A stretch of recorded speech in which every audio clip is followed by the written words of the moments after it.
I got my guy Dizzy in the building, and Dizzy, I just have questions for you. Okay, cool. Yeah, I know you've been on a promo run, you know what I'm saying? So you probably did this. You had another interview earlier today, didn't you? Yeah. Yeah, so you might have a little interview fatigue. No, I'm good. You good? Yeah. Okay. You've been in the game for over a decade. What's the biggest lesson this industry has taught you?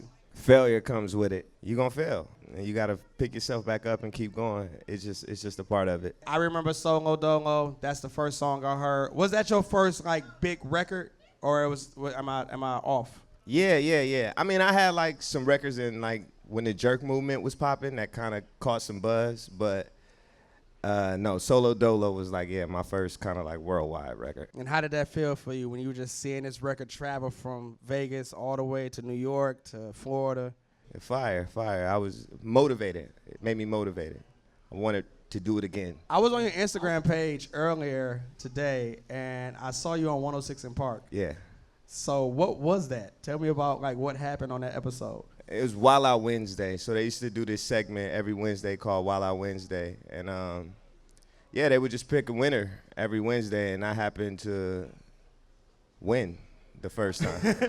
That was right around, if maybe a year or two apart from Solo Dolo. Did that boost your popularity? Did that help you? Did that get you into going in a different direction? Yeah, well, no, the next Wednesday there was another winner. Yeah. So, and then the next Wednesday, and the niggas forgot about me.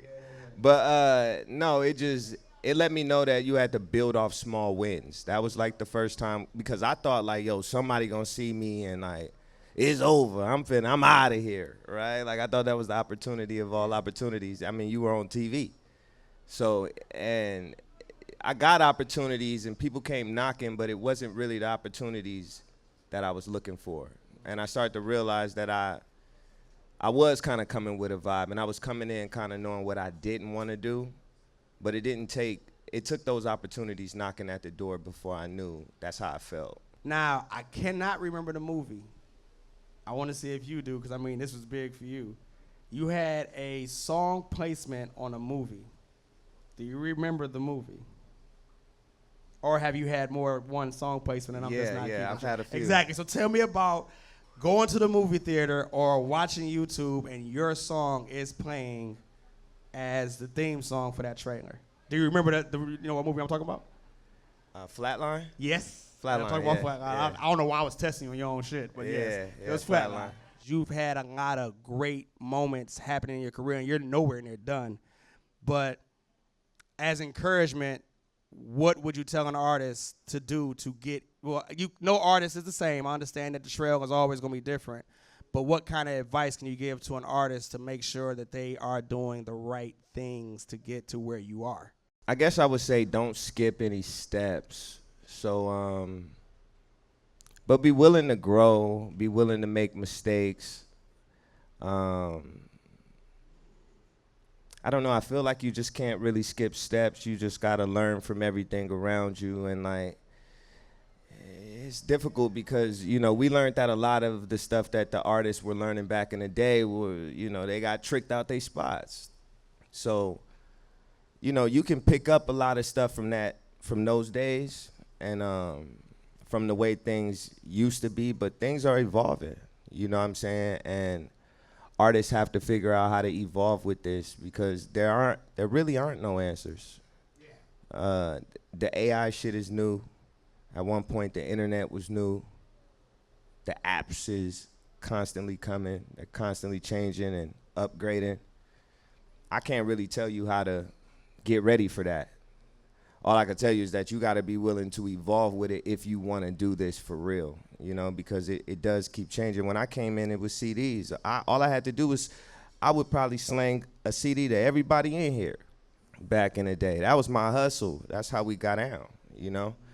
And all it took was 3 or 4 or 5 people to leave out of here and pop the CD in the car, and I heard it. That's all I needed. I don't really know what artists need these days, you know what I'm saying, to make them feel motivated and make them feel like, you know, you could sell it directly to your fans and like get the money and like do the equivalent to the streams thing. That's a way, you know, but that's not actual streams. It's just the bread, You know, so if you care about the money, you could take that route. But, you know, if you really want to build your streams, you know, sometimes it's discouraging because people buy fake streams. So you competing against shit that's not even real. Yeah.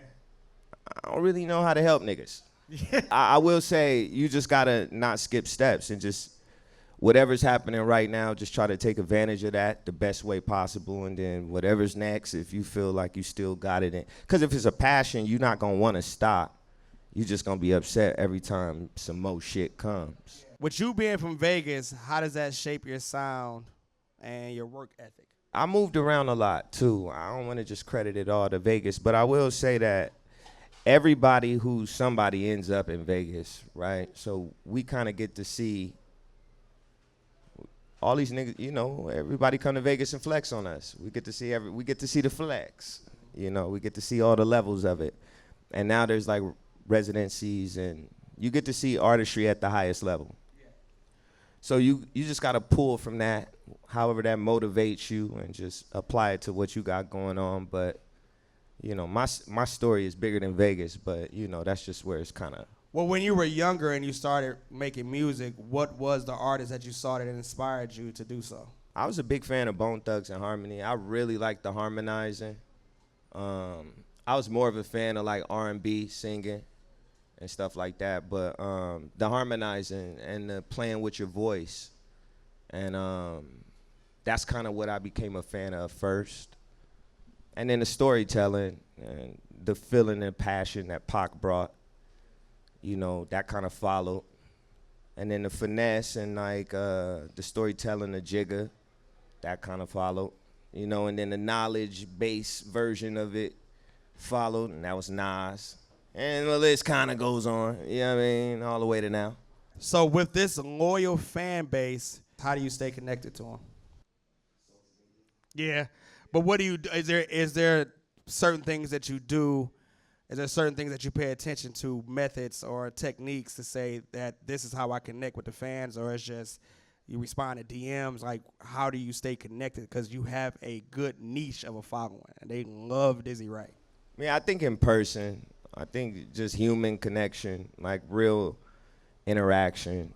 Yeah, like, you know, before the internet got extremely moldable, you know, I was really outside shaking hands and taking pictures and just, you know, exchanging that energy with people. And I've been doing it for a long time, so I think it's just kind of resonated and developed into what it is. But yeah, I just think it's just being outside and just connecting with the people. Yes, and right now you're promoting a 10-year anniversary to a project.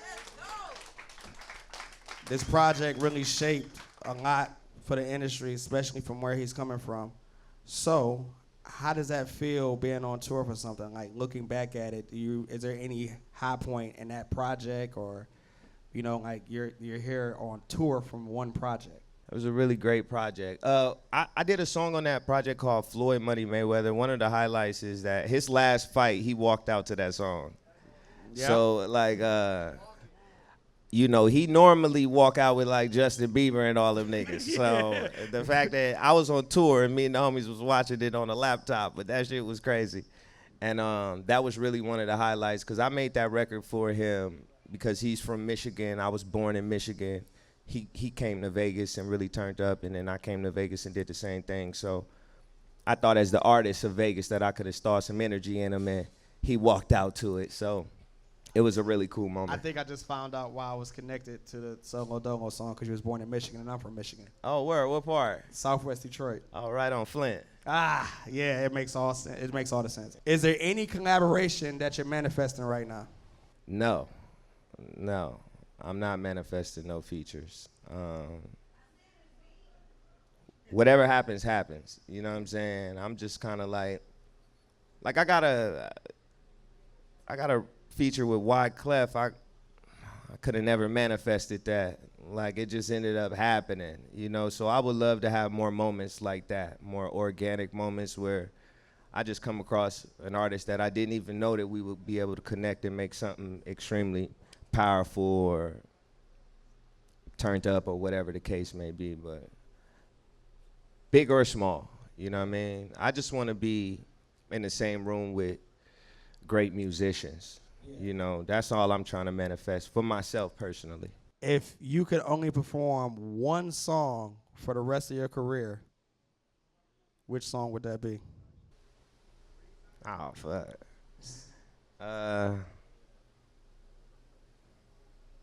One song? One song. If you can only just do one song for the rest of your life, what is that one song? One song? One song. One song. I worked hard on this question. This was a question I was like, this is going to make somebody stumble. Damn. One song. I just need one. I take my glasses back off. Yeah, just one. One song. Who am I performing for? I don't know. That's up to you. Am I just rapping this song to myself? One song you was going to perform for the rest of your career. Why is this question so hard? Because you make a lot of music and you got a lot of hits. Man, I don't know what vibe I would go with. Like, what would I? Yeah, you stuck with this one forever. I be tired in the motherfucker of that song. I know. That's the part, you know? But this is the one song that, if you perform this song, this is the one song that everybody would know. This is everybody's favorite song because it's your favorite song. And this is a song that you would be left with. This is the one song that you will perform for the rest of your career. It's people looking at me, damn. I've heard some people say some shit, but it's not their decision, it's yours. I don't know. And they're actually waiting on you to give that answer because, yeah, you got to be, this is crucial. This is a determining factor. If I had to do one record, I would probably choose something to install some energy in, like, my kids, my son, you know. So I would probably do father-son relationship. It's a new record that I just dropped, but it's called Father-Son Relationship. It's a record to my son. I would just do that to inspire dads. Mm-hmm. Like, that would be the one song. I wouldn't do no turned up shit. Like, I wouldn't do Can't Trust them. Like, can't trust none of these niggas, none of these hoes. For the rest of my life. It's crazy. It's 60. Yeah, that's crazy. That's Can't trust none of these niggas. Yeah. Nigga. Yeah, that's a good message. The song you selected. Yeah, I'm going to do some shit for my kids so it ages well. Yes. You know what I'm saying? A nigga can do it still. With that question, it was a little hard to answer. Yeah. My next question is, I just need you to tell us, the fans, what is one thing that we would be shocked to learn about you? I'm 40 days sober. Haven't had any alcohol. Let's go. All right. So we talked about collaborations, but if you were making your own festival, who would be in the lineup? All Alive? Yes. Right, of course. Right. Yeah. I mean, that's a whole different podcast if we went for Who Not Alive. Yeah, absolutely. Well, of course, like the legends, Kendrick. I put Drake right on before Kendrick.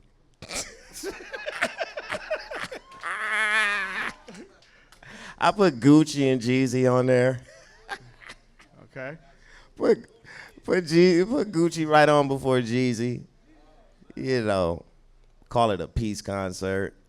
Yeah, you might be able to stop it. You might be able to stop the whole everything that's happened beef-wise. This might be a good thing.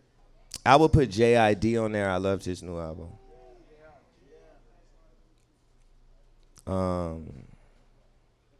I don't know. Bone, Nas, Jigga. Unrealistic festival, but you know what I mean? Yeah, unrealistic as hell. I'm going to DM you. I'm going to get some more names. You know what I'm saying? I'm just going to let it happen. We got to do something more realistic. Yeah, something a little bit more realistic. Project coming out. What's the name of it? Soul Searching. When is it dropping? October. What's different about this that separates this project from the other ones? Just growing with the music, maturing with, not being afraid to mature with the music. Like, I'm not trying to fit in with the YNs. You know what I mean? I'm nigga growing up, so is the music. The young niggas. The young nigglets. They call them young nigglets. Yeah, I thought that stood for Youthful Network. I didn't know. You know? Yes, sir. I'm not going to take too much of your time. You are an artist that we all know well. I just wanted to have you on the platform. I'm blessed. It's an honor. Thank you for being here. Thank you, bro. You are in Phoenix, Arizona. Thank you.